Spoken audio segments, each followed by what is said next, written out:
Bonsoir à tous et bienvenue sur TV78 pour un nouveau numéro du 7-8 Société, votre rendez-vous hebdomadaire où nous discutons des sujets qui font l'actualité. Depuis plus d'un mois, l'actualité internationale vit au rythme du conflit en Ukraine. Plus de 4 millions d'Ukrainiens ont fui leur pays depuis l'invasion ordonnée par Vladimir Poutine. Il serait 36 000 à avoir trouvé refuge en France. Face au conflit, une forte mobilisation s'est développée. Envoi de dons, soutien financier, accueil. Les Yvelines ne sont pas en reste et cette solidarité, c'est le thème de ce magazine. Nos invités ce soir, Laurent Merkert, bonsoir. Bonsoir. Maire de Montigny-le-Bretonneux, Daria Violette, bonsoir. Bonsoir. Vous êtes une Vicinoise d'origine ukrainienne, vous accueillez actuellement une famille qui a fui le conflit.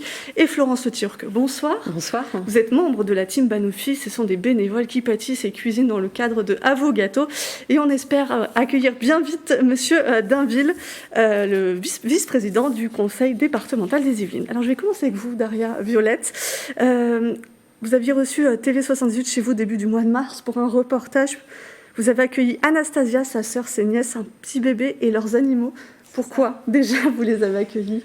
Déjà, ce sont les gens que je connais et ils sont partis de leur ville le deuxième jour, depuis le début de la guerre. Et car Anastasia m'a demandé est-ce qu'on pourrait venir chez toi. J'ai dit bien évidemment, on va faire tout nécessaire pour vous aider, pour vous accueillir. Ça vous semblait légitime, j'imagine, de les accueillir. C'était même pas la question de réfléchir. Et elle a dit mais on a les animaux, est-ce que ça gêne pas? Je dis venez.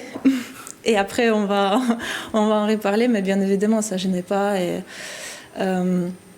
on est resté à peu près 3 semaines, je pense, chez moi. Et grâce aux efforts aussi de la mairie, des voisins qui ont fait énormément de choses pour elles et pour que ça avance très vite, on a réussi à leur trouver aussi le logement.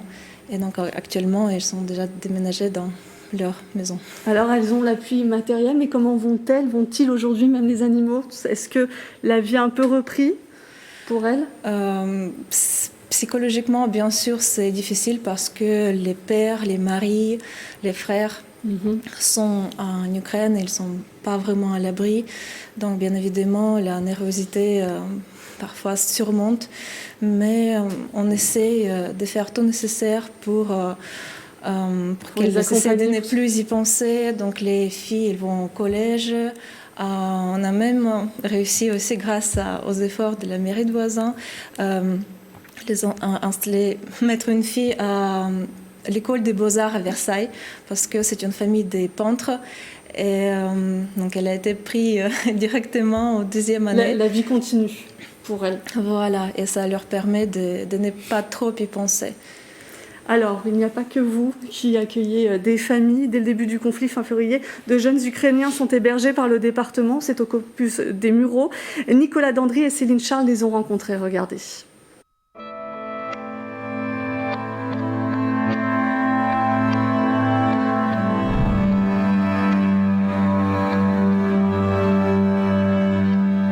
Musician. I write my songs and playing on guitar, piano, ukulele, and a little bit of flute. I don't know, like I say that. I'm drawing and making videos. I'm actress. I played in the theater on my country, on my town, but now this theater is not stay here because it's broken building.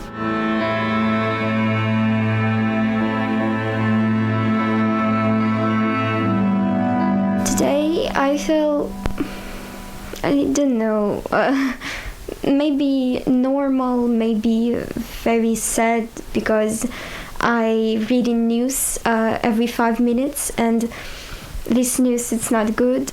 Our city is broken, really.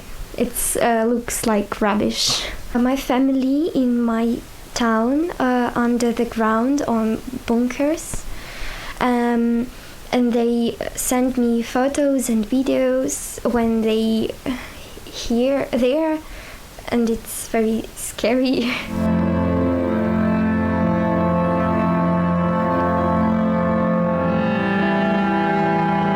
I want to work on job or going to school and spend money for my family because I can't help them there. I can help them here. We went to learn the French, me and my friends, because I think it's very good. It's very important for live here on this time, and it's important to find a job and study here. They take care of me, and this place really nice for us. We're very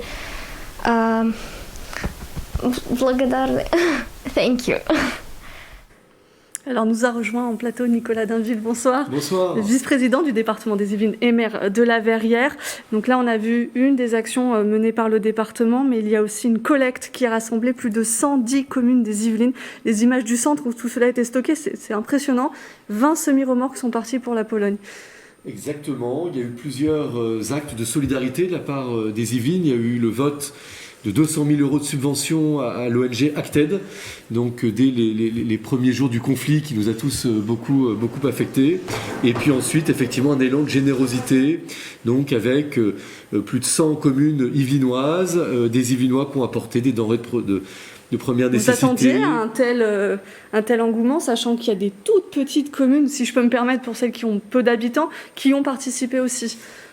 Écoutez, c'est vrai qu'on était surpris par l'ampleur de la générosité. C'est vrai que le Covid nous avait aussi montré beaucoup de générosité envers nos soignants. Et puis on a eu d'autres drames avec les réfugiés syriens qui avaient aussi mobilisé quelques Verriérois, j'avais pu le constater. Mais c'est vrai que là, il y a eu une ampleur très importante avec donc tous ces dons, des couvertures, des médicaments, des boîtes de conserve, des denrées de première nécessité, donc qui ont été acheminées en Pologne et puis ensuite C'était 3 camions par jour qui partaient pour le département. Exactement. C'est une collecte à laquelle Montigny-le-Bretonneux a bien sûr participé. Laurent Mercade, j'imagine qu'il n'y a pas eu besoin de prier les Inimontins. Non, alors ça, c'est toujours dans des événements de ce type qu'on se rend compte finalement de la réactivité et de la solidarité des habitants. Mais je crois que tout le monde a été extrêmement touché par le drame qui se passe en Ukraine et que du coup, l'élan a été très rapide et très fort. Et on a eu effectivement sur Montigny, lors de 2 journées de collecte, plus de 800 colis, plus de 800 cartons qui ont pu être collectés de produits divers. Et nous avons pu aussi avoir une collecte par le biais des médecins, des pharmaciens, l'association des médecins des 3 villages, qui eux ont cherché à collecter des produits médicaux là pour les personnes qui sont dans les zones de guerre, donc avec des choses qui permettent de se soigner quand on fait une hémorragie par exemple. Donc ça, ce sont des blessures très particulières. Des blessures très particulières. Donc là, effectivement, un besoin très spécifique. Et là-dessus, d'ailleurs, nous avons eu le soutien de Madame parce qu'il fallait traduire évidemment sur les cartons ce qu'il y avait à l'intérieur, qui est très spécifique. Donc il y a eu ces 2 types de collectes effectivement qui se sont faites sur la ville. Alors, des dons matériels, c'est ce dont ils avaient peut-être le plus besoin aussi. Il y a aussi des collectes financières, des petites mains, des pâtissiers, des pâtissières qui ont mis leur talent à profit. Il y en a une avec nous ce soir, Florence Le Turc de la team Banofi, qui a fait une vente de gâteaux sur le marché de Maison Lafitte, celle de la team Vanille au Chénet-Recancourt.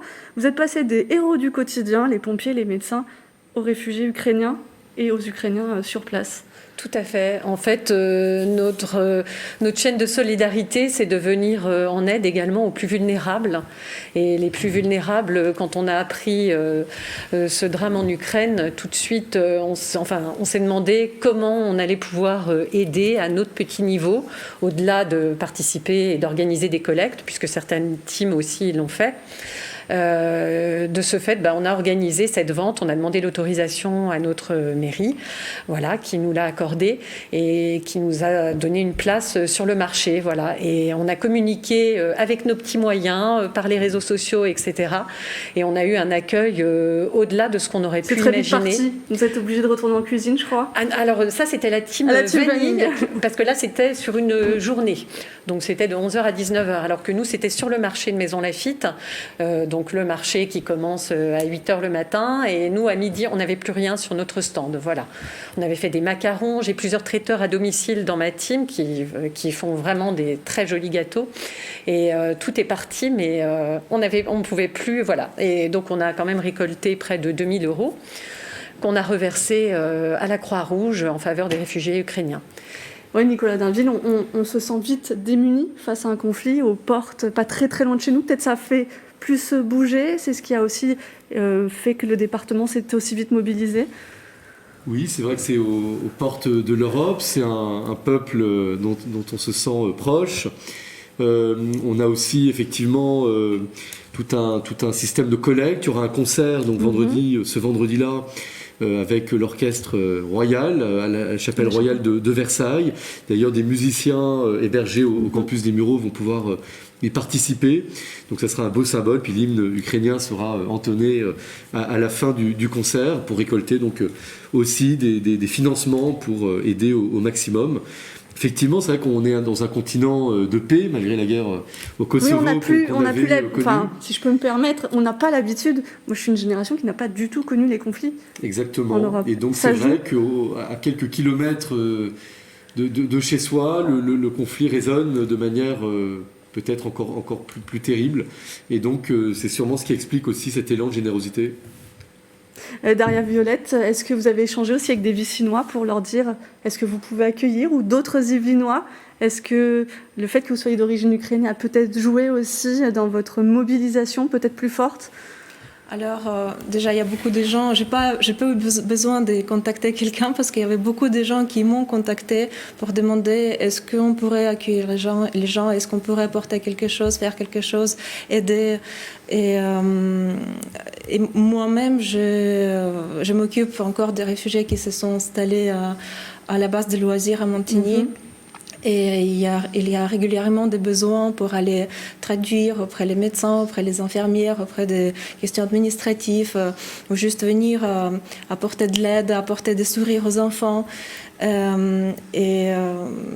Également, je m'occupe d'une famille qui a énormément souffert, qui a passé un parcours horrible.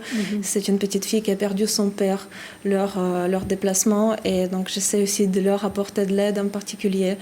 Et également avec les collectes, et j'ai profité des collectes qui étaient organisées à la mairie de Montigny pour organiser un envoi dans la ville Tchernihiv qui a été fortement bombardée, qui a beaucoup souffert et qui était malheureusement entourée, encerclée, minée, et il n'y avait pas de possibilité de ramener de l'aide humanitaire. Alors qu'il y avait beaucoup d'aide qui venait en Ukraine, mais là-bas, cette ville-là, elle était déjà en catastrophe humanitaire. Et donc, par mes propres chemins, par mes propres connaissances, j'ai fait en sorte qu'une partie de cette collecte qui a été organisée à Montigny, elle est partie, elle a réussi à rentrer dans cette ville à Tchernihiv. Et ça faisait chaud au cœur de savoir qu'il y avait une toute petite goutte en mer, mais elle était quand même déposée là-bas aux besoins des gens. Un travail de longue haleine, j'imagine, qui prend beaucoup de temps. Laura Merkert, il y a aussi des partenariats qui ont été mis avec des associations locales, Perspective ukrainienne et la chorale à Corigny. Le chef de chœur est d'origine ukrainienne. Finalement, il y a beaucoup de liens avec l'Ukraine dans les Yvelines. Oui, il y a des liens forts, et effectivement la présidente de Perspective ukrainienne Etini Montagne, c'est Lesia Dariko-Dmetrenko, qui a été en lien avec nous dès le départ, dès qu'on a commencé à en réfléchir à Montigny sur la façon de manifester notre solidarité. Et puis il y a la chorale à Corigny qui a fait aussi différents concerts, un concert ce dernier week-end à Guyancourt où je crois qu'ils ont collecté près de 4 800 €. Et c'est avec eux effectivement que nous avons pu regarder comment être plus efficace dans nos actions, voir de quel type de biens il y avait besoin pour pouvoir envoyer là-bas. Avec le département, nous avons pu faire effectivement des envois extrêmement massifs, mais dès le départ, nous avons pu, par le biais de ces associations, envoyer des biens tout de suite là-bas. Et comme disait Madame, effectivement, des choses ont pu partir même dans des zones un peu compliquées. Et je crois, quand je l'entends, il n'y a pas de petite action en matière de solidarité. Chacun joue sa partition, fait ce qu'il peut et on essaye. Et c'est vrai que c'est comme ça qu'on a travaillé. Avec 50 ans en Yvelines, effectivement, il y a eu cette idée d'accueillir aussi des personnes sur l'île de loisirs. Ça fait suite à une discussion que j'ai eue avec le président de l'agglomération, Jean-Michel Fourgousse. On se disait tous les deux qu'il fallait imaginer des structures d'accueil collectif. Et l'endroit qui a été trouvé sur l'île de loisirs nous semblait vraiment approprié pour ça. Et donc aujourd'hui, avec la ville et l'association Relais Jeunes des Prés, qui a été missionnée par la préfecture pour prendre en charge ces personnes, nous essayons de les accompagner au quotidien du mieux possible. Alors, les membres de la team À vos gâteaux n'ont pas fait que pâtisser. Certains aussi, du côté de la team Vanille, a accueilli des familles. Vous multipliez les initiatives. Vous soutenez donc ceux qui sont encore en Ukraine, mais ceux qui viennent en France. Il y a des pique-niques, il y a des collectes. Complètement, ça c'est la team Vanille, donc du Chesnay, Joséphine et Florence qui s'occupent de cette team et qui ont rencontré lors de cette vente de gâteaux deux familles ukrainiennes. J'étais là ce jour-là, voilà, qui passaient avec leur bébé, leur maman. Ça a été un moment très fort. Voilà, d'émotion. Bon, elles étaient vraiment très, très touchées par notre action et elles ont du coup... Elles ont pris la team Vanille a pris leurs coordonnées et a organisé des collectes pour elles, etc. Ce sont des petites actions, mais qui, mis à bout, font du bien déjà aux personnes qui en bénéficient. Nicolas Dainville, vous en avez parlé, il y a ce fameux concert à la Chapelle, pas l'Europe Royal, comme je l'ai noté, à la Chapelle, parce que le conflit n'est pas terminé. Ça fait un mois, mais le conflit n'est pas terminé. Bien sûr, il y a toujours beaucoup d'incertitudes, il y a des images terrifiantes qu'on découvre chaque jour. Donc effectivement, c'est important de continuer à se mobiliser, c'est le sens de ce concert, pour aussi avoir davantage de financement. Les achats de billets seront défiscalisés, donc ça c'est important. Les élus se mobilisent, les départements, et puis on aura aussi des habitants qui seront invités, mais notamment des habitants qui ont hébergé chez eux des familles ukrainiennes.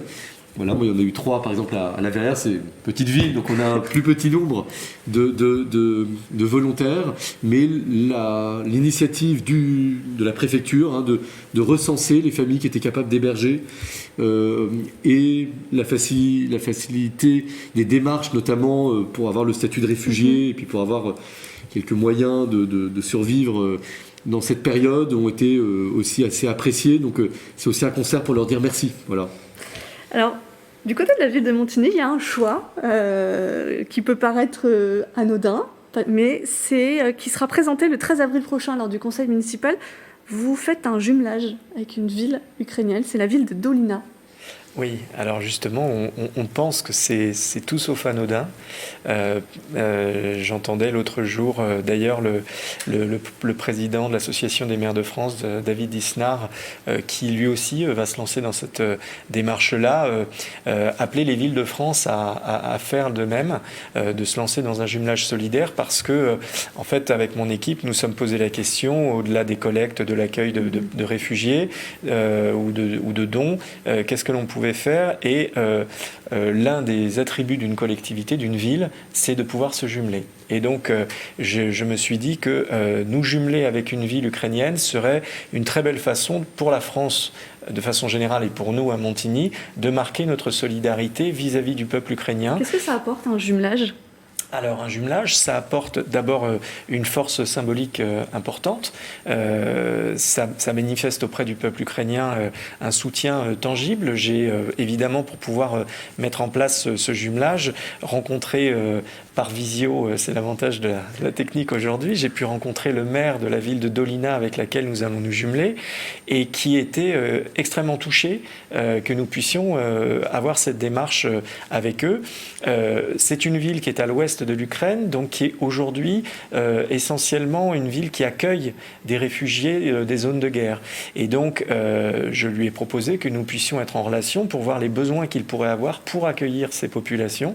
Et comme ça, nous, au niveau des collectes que nous ferons ou des dons que nous collecterons, ça nous permettra de pouvoir cibler ce dont ils ont réellement besoin pour pouvoir le faire. Et puis derrière, l'objectif, c'est de déboucher sur un jumelage réel. Une fois que nous l'espérons, la situation sera revenus à la normale, et donc d'engager une relation entre une ville ukrainienne et une ville française. La ville de Montigny avait déjà fait ça il y a 33 ans, presque jour pour jour, avec un village roumain à l'époque où Ceausescu voulait raser tous les villages de campagne. Et parce qu'il s'était entendu avec un diplomate français, et il était francophile, Ceausescu, c'était une de ses rares qualités, il s'était engagé, s'il y avait un jumelage, à ce qu'on ne touche pas à cette commune. Et Montigny avait choisi un jumelage avec ce village de Lunca, avec lequel nous sommes toujours jumelés aujourd'hui.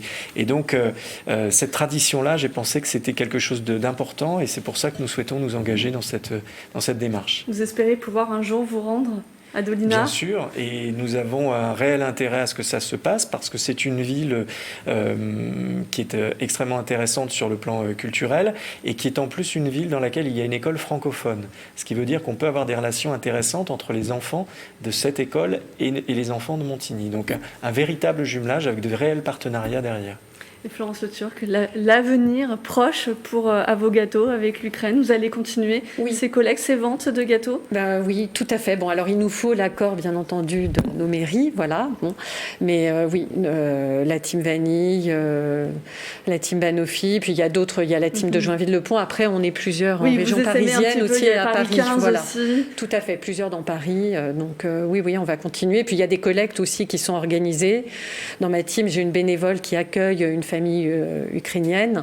Donc là, on va essayer justement de faire ces ventes en faveur des familles qui sont accueillies dans notre ville. Il y en a quand même plusieurs.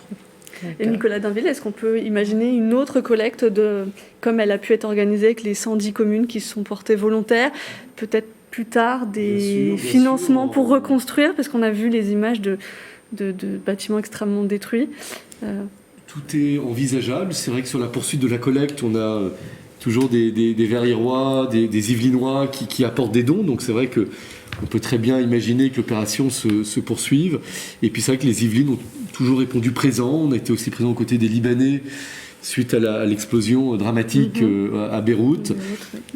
Tout est envisageable en fonction de la suite de l'actualité. Mais en tout cas, les Yvelines ont quand même été très réactifs grâce aux Yvelinois, grâce aux élus, grâce aux agents, pour vraiment répondre présent dans un moment qui le justifiait. Oui, des agents parfois municipaux à Versailles, c'est des agents municipaux qui ont convié même les dons jusqu'en Pologne. Daria Violette, j'ai commencé avec vous, je vais terminer avec vous. Quelle va être la suite pour vous? On a bien compris, vous allez continuer à vous investir. Vous espérez pouvoir retourner aussi en Ukraine? En Ukraine, bien évidemment. Mais tout le monde espère d'y revenir au plus vite possible pour reconstruire, pour revivre, pour revoir notre beau pays qui nous manque énormément. Mais malheureusement, en ces moments, c'est difficile d'imaginer parce qu'il y a beaucoup de maisons détruites, il y a beaucoup de dangers comme les mines, les missiles qui sont toujours dans les villes et ça fait un peu peur l'avenir, mais bien évidemment, on va s'investir jusqu'au bout et espérer que la guerre sera terminée au plus vite possible. On va être dans un futur proche. Merci à tous les quatre d'être venus sur notre plateau. C'est la fin de ce 7-8 Société. Vous avez entendu des villes, des associations, de gens qui se mobilisent. N'hésitez pas à aller sur les divers réseaux sociaux pour ne rien manquer de ce qui se passe, notamment le concert ce 8 avril à la Chapelle Royale du Château de Versailles. Merci de nous avoir suivis. On se retrouve la semaine prochaine pour un nouveau numéro. Et bien sûr, d'ici là, prenez soin de vous.